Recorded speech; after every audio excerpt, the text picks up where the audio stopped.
প্ল্যাটফর্মে মুক্তি পেয়েছে শাকিব খানের নতুন সিনেমা তুফান। গত ঈদুল আজহা উপলক্ষে ১৭ জুন দেশের প্রেক্ষাগৃহে মুক্তি পায় শাকিব খানের অভিনীত তুফান সিনেমাটি। এবার ওটিটিতে দেখার পালা। ঘরে বসে আপনারা তুফান দেখতে পারবেন। একটি নয়, দুটি প্ল্যাটফর্মে মুক্তি পেয়েছে এই তুফান। সব জল্পনা কাটিয়ে ওটিটি প্ল্যাটফর্মে মুক্তি পেয়েছে শাকিব খানের তুফান সিনেমা, যেখানে স্ট্রিমিং প্ল্যাটফর্ম হয়েছে আর চরকিতে গত রাত্রিতে এই সিনেমাটি মুক্তি পেয়েছে। এখন হয়তো ঘরে বসে শাকিব খানের তুফান সিনেমাটি আপনারা দেখতে পারবেন। সংবাদ বিজ্ঞপ্তিতে দুটি প্ল্যাটফর্মের পক্ষ থেকে এ তথ্য নিশ্চিত করা হয়েছে, যেখানে বলা হয়েছে গত রাতে তুফানও হয়েছে এবং চরকিতে মুক্তি দেওয়া হয়েছে। আমরা ইতিমধ্যে জেনেছি দেশ বিদেশে ব্যাপক সফলতা পেয়েছে রাইহান রাফির প্রযোজিত এই সিনেমাটি।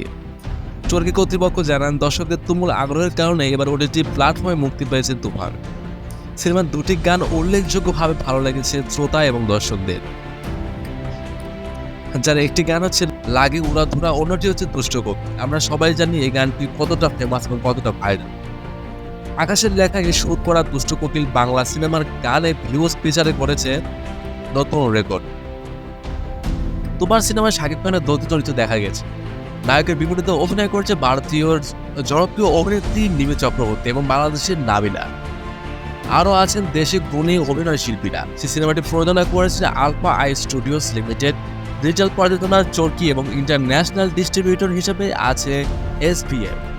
তো বন্ধুরা, এই সিনেমাটি দেখা নিয়ে কার কীরকম মতামত রয়েছে তা অবশ্যই আমাদের কমেন্টে জানাবেন, এবং যারা এই সিনেমা ইতিমধ্যে দেখেছেন তারা অবশ্যই কমেন্টে বলবেন সিনেমাটি আপনাদের কেমন লেগেছে।